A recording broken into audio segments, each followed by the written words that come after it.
President Biden's mission to have 70% of American adults with at least one shot of the vaccination by the 4th of July is facing some headwinds. As of today, 63% have received at least one dose. And if we stay on the current trajectory, the U.S. will fall about 6 million people short of that goal. So we wanted to talk to some of the millions of people who remain hesitant or resistant to getting the vaccine to find out why. So as you're about to hear, they have many reasons. Here's your pulse of the people. Show of hands, do any of you worry about getting COVID? No, you don't. Okay, so Jennifer, you're a really interesting place to start because you are a registered nurse. And so you, as I understand it, worked in a COVID unit. You saw the worst of the worst, and I would think that you would want to get the vaccine as soon as it's available, but I know that you have hesitance. Basically, I just want some more research. We've been seeing a lot in the hospital, like just between, the patients and the employees that I work with, we're seeing a lot of adverse reactions after Pfizer, Moderna, and J&J. So it makes me a little leery because you don't know, until you take it if you're going to get one of those reactions or not. Obviously, because you're in the medical field, that they have researched these things and millions of people have gotten them without adverse reactions. They don't have the research to support it or deny it. I mean, you can't verify either way right now because there's not enough proper studies done to really show it. And I think we need a few more years, at least a couple more years to see any long-term effects. Diana, I want to move on to you, and you have an autoimmune disease. So tell me where your hesitancy lies now. So I know from my past being treated for various illnesses, usually I have bad side effects from that intervention.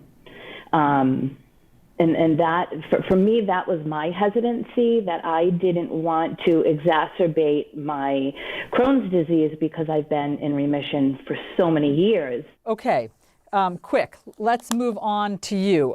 Tell us your hesitancy about vaccines.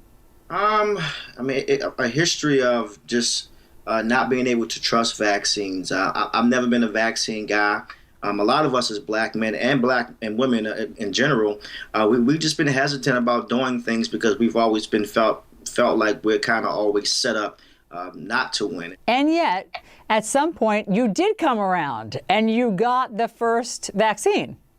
Yeah, so it's crazy because I'm a DJ, so I travel a lot for work. So my doctor and my wife, they were kind of, pushing me towards getting the vaccine, and I really wasn't for it.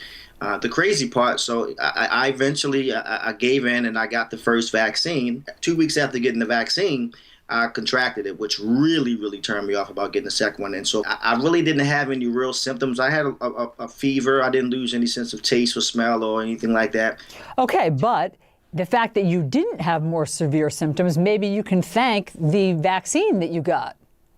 You sound like my doctor. He said the exact same thing. And like I said to him, maybe, but maybe not. Like, we don't know. And I think that the part that's frustrating, and someone else mentioned it, we just don't have enough data. Right now, we're all still guinea pigs. So did you get your second shot? No, I have not gotten my second shot.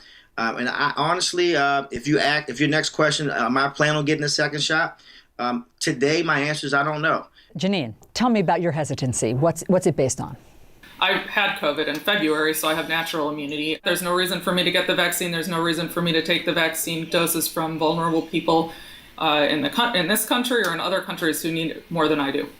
You just don't know how long your natural immunity will last. We don't know how long the immunity from the vaccine lasts. This is taken on a religious mentality, in my opinion, on the progressive liberal side of the spectrum.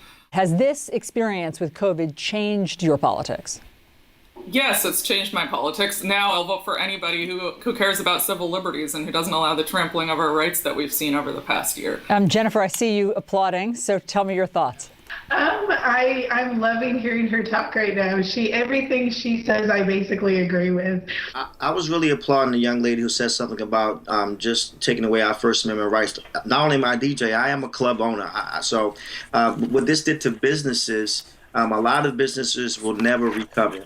I know the government tried to do certain PPP, but all the big major billion-dollar and Fortune 500 companies, they got all the big grants. And for a lot of our small businesses, especially black-owned businesses, we were left with crumbs, and you get what you can get, and now you got to pay it back. I mean, it just, all of this has become so unfair and so political, and I think that's why there's this distrust, because we see that people are doing things now not for health reasons but for business reasons. And last, Jennifer, your boss says that everybody needs to get the vaccine by June 7th or lose their job. Are you willing to lose your job as a result of not getting it? Absolutely. I've actually had multiple companies reach out to want to hire me now because they respect the fact of what an advocate I'm being. And I am totally prepared to lose my job. She's willing to lose her job for something she believes in. I respect that more than someone who does something just because the world says it's the right thing to do.